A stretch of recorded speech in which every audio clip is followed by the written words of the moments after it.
One of the things that the Chicago Bulls did do with their trade deadline moves is open up options and possibilities. And while the trade returns on that have been met with some frustration from Bulls fans, it's clear that the Bulls were prioritizing flexibility going into this offseason between cap space, draft picks, all that type of stuff. And while we focus a lot on the possibilities with the cap space, on today's episode, I want to talk about what the Chicago Bulls draft strategy could be, as they could have 4 picks in a very deep draft that could help them net their last star. We're going to talk about all that plus more right after this.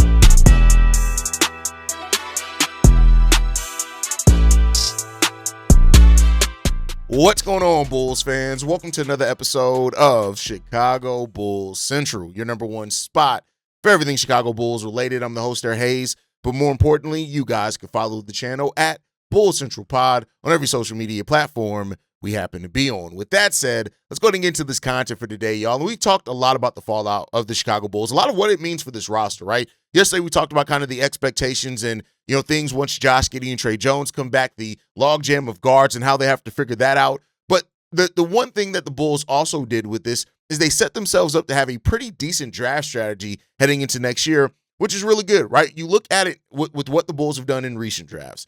Noa Essengue, the most recent pick, we know we didn't see him at all really this season in meaningful minutes. We'll see him next year. He got off-season surgeries, out for the year. Buzelis has taken a nice step, and followed up his rookie year by taking a nice step, right? Hasn't really taken the leap that some Bulls fans wanted to see from him. But I do think that the forwards, the hope there is that you have your forwards of the future, and that Buzelis and Noa Essengue are going to be able to turn into something for you. Now, you look at the Bulls in their prior drafts, right? Patrick Williams didn't work out. Julian Phillips didn't work out. Dalen Terry didn't work out. These guys just didn't work out for the Chicago Bulls. Ayo Dosunmu was probably AK's best draft pick so far, right? Other than Buzelis, and that's really been about it. Like, not to say that those guys haven't shown some flashes. And, like I like to say, when it comes to Julian Phillips, he's a second-round pick. You don't expect a lot from second-round picks, and we'll see what he's able to do. No knock on Julian, right? I think that Julian actually has, some potential there to be at least a bench wing that can do something for you, knock down some shots and be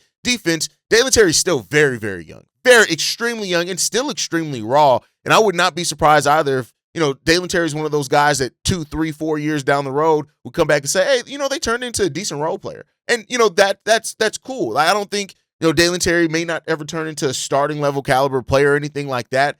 And the part that hurts about the Dalen Terry thing is that Walker Kessler was right there. Same with Patrick Williams. The thing that hurts about the Patrick Williams draft is you look at all the players that were drafted after Patrick Williams that are now better than Patrick Williams, right? And there's quite a bit of them. But with the reset that we're going on now, clearly going in a more younger direction. We have Josh Giddey, who's a clear part of that. We've already heard AK talk about Buzelis and Noa Essengue and how they play into that. And then you have young vets and still Jalen Smith and Tre Jones, and you got another guy like Jaden Ivey there who you just traded for that could also be part of your future. But one thing that the Bulls did do with this trade deadline is they opened themselves up to truly go best player available. Now, someone should say that the Bulls should have always done that. And AK's own hubris, in a way, has led the Chicago Bulls sometimes to take these high potential upside guys, and then we don't develop them properly. We don't give them the proper role. We don't give them the proper kind of barriers to do that. But we have some building blocks here, and the goal in every draft is to add more. You have Josh Giddey. You have Buzelis. You're gonna as of right now, we're gonna put Noa Essengue in a building block point because he's just a former lottery pick. You damn well they better hope that he's gonna be that. And while some Bulls fans, and there's some of you guys out there that already like to say that Noah is this or that, the kid hasn't even got. He's second youngest player in the league. Hasn't even gotten on the NBA court in meaningful minutes yet. So I'm not ready to call Noa Essengue anything yet. That's positive or negative. I just know that there's still potential. Every potential that was there with Noa Essengue when they drafted him, it's still there. His injury isn't one that usually has any type of long-term implications. It's the same injury that Ayo Dosunmu will end up having in the same surgery. And look at what Ayo's doing now this season, right? So whatever potential you saw in Noa Essengue, that potential's still there. It's up to the Bulls to realize that and Noa Essengue through his own work to get there, right? After making 7 trades at the trade deadline, though, The Chicago Bulls have 6 players with guaranteed money after this season. That's it, right? Buzelis and Rob Dillingham are part of that core, and I didn't mention Rob Dillingham. He could be another player as well that you hope that maybe is going to something turn out to. I have my questions and doubts in regards to Rob Dillingham and what his progress is probably going to be at the NBA level, but let's see. Hey, listen, he was drafted in the top 8 for a reason. There's clearly a lot of potential there, and we'll see. But flexibility is that we've talked about with this Bulls roster also needs to extend to the draft. And that's where the Bulls right now. Right now, the Chicago Bulls' own pick is probably going to be between 8 and 10. That's probably, unless we get lottery luck, it's probably going to be 8 and 10. Now, what I hope doesn't happen is you don't get leapfrogged in the lottery and actually goes down. But we're probably going to finish the season with one of the 10 worst records in the NBA. And therefore, that's going to get the Bulls a nice amount of chances to go into it and get the lottery, right? And so when you want to look at it, right, I think we have to first talk about where the Bulls picks could land, and then let's talk about what the Bulls could do with those picks. So we just talked about the Chicago Bulls' own pick, as it stands right now, is going to be number 10. Now, that's without the lottery. That's all that type of stuff. So that's a top 10 pick that the Chicago Bulls get to add to their roster, which is really good. You need to see that. You want to see that. Adding a top 10 pick with what the Bulls have gone through, they need that. This is a very deep draft. You can get guys there at number 10 that can end up being stars. Now, if the Bulls get some lottery luck, maybe that ends up being even better than that, but we'll see, right? We'll see what ends up happening with that one. But as it stands right now, if all things even, if nothing does change, which some things will change in the lottery, I want to be clear there, the Bulls are going to have the number 10th overall pick. That opens up a lot of possibilities for you. When you look at players that according to a lot of mocks are going to be there around number 10, you see players that clearly can fit with the Bulls. But that gets me into the thing that I want to talk about. I don't think the Bulls should be drafting towards a certain spot on the roster as far as a certain position. I know we need a center. We've needed a center. And a lot of Bulls fans are going to hear me say that and say, but Haize, you want this team to avoid taking a center again? No, that's not what I'm saying. But I'm saying in a draft like this, the thing that you should want to do more than anything, at least in my personal opinion, is what you should want to do is get the player that you feel is going to be a star. Now, for that, though, AK needs to have a different process than what he's been having. Do not just go look at the ceiling. Also look at the floor. Do not Patrick Williams this shit. Don't just look at the ceiling of a player. Also consider the floor of where that player could end up being and shaking out, because I think that is an important part we have to look at in all of this, and that cannot be missed in this, and that's been missed way too often by the Chicago Bulls at times, is that they only look at the ceiling and not the floor, and then we wind up assed out. That's just what it happens. We end up assed out. Ain't got time to end up assed out, so let's not do that, right? But with that said, in this, right now, the Chicago Bulls are slated to pick number 10. We look at players to go around there that could fall around that number 10 spot. There's a lot of guards around there, actually, right? Keaton Wagler is a player that's been projected there. Darius Acuff is another one. LeBaron Filion, that's another one that you're looking at. So these are not players that you're looking at very heavily, right? So here's the draft strategy for the Bulls with their own pick if it ends up falling at number 10.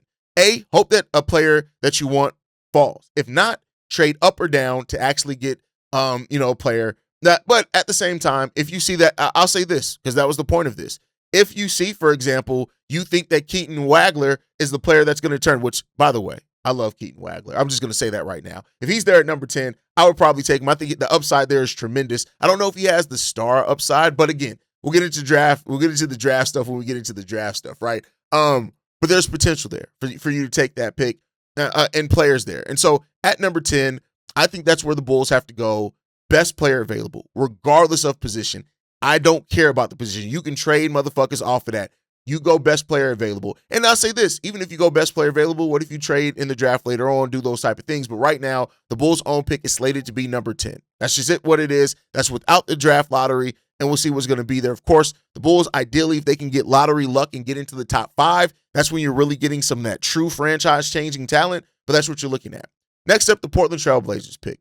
The Bulls will get this pick if it does not end up, if the Portland Trail Blazers make the lottery, which means the highest that pick can be is number 15. That's the absolute highest that pick can be if we get it. Right now, it's slated to be 14th because they're in the play-in, right? They're not guaranteed a playoff spot yet. So that's what you have to look at as well. One thing that I also said that we need to be all looking at with the remaining way of this for the season for the Bulls is where the Portland Trail Blazers are going to be. They're 9th right now. I need them to get up to the 8th seed. I need them to have 2 opportunities to win 1 game so they can get into the playoffs. But that pick may not convey. If it does, the absolute highest it can be is 15. That's the absolute highest that it can be. With a chance of it, probably falling between 15 and 18 is probably where you're looking at that pick probably falling, unless teams' records get even worse. So there you go on that one. 15 to 18 is probably where you're looking at that pick falling. Again, very good pick if the Bulls get that. I think that that's a pick that if the Bulls are able to get there, that's another talent that can absolutely, that's where you can go position of need, right? So if you end up getting 15, that's where you can go, Jaden. You can go him if you see that. You can trade down. You can go Patrick Ngangba, I believe is how you pronounce it, the center from Duke. If you need to trade down, who's he slated to go anywhere in there. Or maybe you just go ahead and take it. Maybe don't even risk it. Don't even trade down. Just go ahead and take the player that you want to, even if it's a little bit of a reach, because it's your second first-round pick. And that's what you have the flexibility of doing with your second first-round pick, is that you can reach on a player if that's just a player that you want. And again, I know that people would absolutely flip out if AK misses an opportunity to trade. Then, of course, your first second-round pick could be, right now slated to be 33rd. The Bulls have the option of the most favorable pick between Minnesota, the New York Knicks, the New Orleans Pelicans, and the Portland Trail Blazers second-round pick. Right now, the Pelicans are the one. That'd be 33rd. That would be one of the best second-round picks that you can get. And in a deep draft like this, you can actually walk away with a pretty damn good talent in that. And maybe you go foreign with that. Maybe you go more long-term. Maybe you go draft and stash or something like that. I do not want to see the Bulls do what they did in the last draft, though, and that's trade that pick for cash considerations. This is a draft where I will be willing to guarantee it that there's going to be a second-round pick in this draft that's going to end up being one of the better players in this draft, that we're going to end up and saying, damn, that dude went in the second round. Oh, yeah, it was the 2026 draft. That's why. Do not trade out of the second-round pick unless you're combining your second-round pick with one of your first to move up to get the guy, again, that you see that has the most star-level potential. That's the only way that I would trade out of that pick. Use it to combine it to trade up. Don't sell it off for cash considerations and trade down. That would be asinine in a draft like this, but why do I have some concern that AK is going to do that? So there you go with that one. Right now, only the Kings and the Wizards have a worse record than the Pelicans, so there's a pretty good chance that second rounder is going to fall 33rd. Now, if the Pelicans, something happens the rest of the way of the season, they end up with worse records than those guys, we'll see. But as it stands right now, if the season were to end right now, it'd be the 33rd pick, so that the third pick in that second round, and that's what you'd be looking at there, right? So looking at that, this is a draft where you can find value in that area of the draft. Let's also remember, I would assume it was picked 38th in the draft, right? So when you look at players who got their names called early in the second round recently that end up being pretty damn good, Andrew Nembhard was a player that was drafted 31st in 2022. Max Christie was drafted 35th in 2022 as well. Jalen Pickett was drafted 32nd in 2023 draft. Kyle Filipowski was drafted 32nd in the 2024 draft. A.J. Mitchell, 38th in 2024. Sion James, 33rd in 2025. And then, of course, Ryan Kalkbrenner, who was drafted 34th in the 2025 draft, a player that we actually could have had. So, that's what you're looking at, right? When you look at some of the players that have been drafted in the second round, so you can find value. And some of those drafts that we just mentioned weren't nearly as deep as what the 2026 draft is shaping up to be. The Bulls have one more second-round pick. They have the least favorable of the Denver Golden State picks, which right now would be 52nd in the NBA. Now, this is where I wouldn't expect, if the Bulls trade out of this pick, I wouldn't be mad at it. It's almost the last pick in the draft. Not saying that you still can't maybe find some talent there, but this is the one that I would go on to probably say, if I see the Bulls moving a pick or combining it with something else, maybe it's this one. But I wouldn't be mad if they do trade this pick off for another future second, because with seconds, you never know how the team's going to be, and then maybe you trade off a pick that's the 56th pick in this draft that ends up being more like the 38th pick in another draft, right? So you can do those type of things. But that all leads back to the overarching topic. The Bulls have tons of flexibility in this draft as well, and that flexibility gets opened up more if we end up getting the Portland pick. Now, that's outside the Bulls' control. That's based off what Portland does. That's based off what happens in the West. The picks that we do know the Bulls would have for sure. If the season ended right now, the Bulls would have the 10th overall pick, the 33rd pick, and the 52nd pick. If John Paxson was the guy that was running the Chicago Bulls, I would have tons of faith in a draft like this, right? But it goes to show you when it's AK, why it does change things. But I believe that the Bulls' strategy this season should be with their own first-round pick, take the player that's the best available. Do that. Take the player that is the best, that has the highest floor ceiling combination of who's left on the board, regardless of position.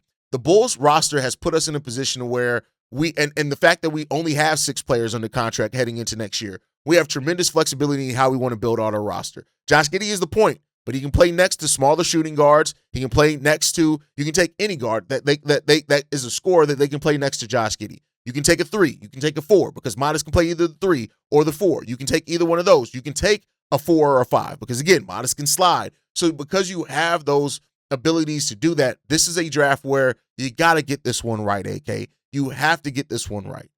And this is, to me, this to a lot of Bulls fans, I would say, is the last real opportunity that AK has to do something. That's it. This is the last opportunity you really have to try to get us out of this. You said that you weren't happy with being in the middle. Now show us that you're ready to go into an offseason. I talked about it on yesterday's episode, saying that the Chicago Bulls have to, or AK has to have a Ryan Poles type offseason this year. And he does. He has to have a Ryan Poles type offseason. It's just the reality of it. And so if he can do that, you can start restoring some of the faith. I'm not going to give you blind faith and say that you're just going to turn this around by doing those things, but I will say this, you need to do that. This needs to be something that we can look back on and feel confident, at least in there's a possibility here, right? And there's going to be, no matter who you take, there's going to be people that doubt that pick. And that's just the nature of Bulls Nation. There's going to be people that doubt that, right? But you have to start nailing some of this stuff. And I would also say you also have to start showing a proof of return on some of the pieces you already have. You got a gap year for Noa Essengue. It is what it is. But now you have to start showing, hey, this guy can turn into this. Like this, see? That's what you have to do. Noah has to be a little bit more ready. You have to be willing to play Noah out there. And it does suck because I do think, with the way that the trade deadline went, Noah probably would be playing the rest of the way of this season. Noah probably would have been playing with how this season has gone for the Bulls. Unfortunately, the season is what it is. It went what it went. You don't get no take-backs. But now, with flexibility, you have flexibility in both what you can do in free agency. You have flexibility in what you can do on the trade market with the trade exceptions that you've opened up on top of the roster flexibility. You have flexibility in what you can do in the draft now. I want to see AK be aggressive. And for many people, many Bulls fans aren't going to assume that he can be aggressive, that he can even get anything fucking right. But that is the world and culture that he's built here now with Chicago. He's built a culture of doubt. And that is something that he earned with the lack of moves and lack of forward progress that this team has had over the years. That's what you've done. And that's now the bed that you have to live in now. So the Bulls right now, regardless of what the trade deadline grade is, regardless of the draft picks and cap flexibility that we could possibly have, this has to start turning into something realized. This has to start turning into something that we can see, that we can navigate, that we can feel. And if it does not, we're going to be right back where we were again, looking at it and saying, hey, well, we had the possibility of doing shit, but not shit turned out of this. With that, I do want to end it on this, though. I want to end it on this. Let's go back and really quick revisit the Zach LaVine trade. The Zach LaVine trade that many of y'all said we got nothing back for, right? So now the return ended up being for Zach LaVine. When you look at what we ended up getting, and some of this can still change because we could still make more moves. We got Trey Jones, Zach Collins, Noa Essengue, Jaden Ivey, Anthony Simons, Colin Sexton, Nick Richards, a 2026 second-round pick, that 33rd pick that we talked about, and second-round picks in 2029 and two in 2031. That's not a bad haul in long term for Zach LaVine. And like I said, you always want to judge trades 3 times. You want to first judge it initially by how you feel about the return. Then you want to judge it about a year or so later to look at where that return ended up putting you. And I think that we got some pretty solid pieces out of that. And then you want to judge it again long term when some of those pieces have had either time to develop, you've moved off of some of those guys for other ones. Like, for example, we got Jaden Ivey for Kevin Huerter, basically, and some of those pieces for Anthony Simons and Colin Sexton as well. So you got some moves done in that. And that Zach LaVine trade, not to say that it ended up being an outright just huge win but you look at it, if Noa Essengue ends up turning out, that alone could be a win. You look at what we've already gotten out of Trey Jones, even though he's had some injury play time, like you look at that, right? You look at potentially what we can get with that second round pick.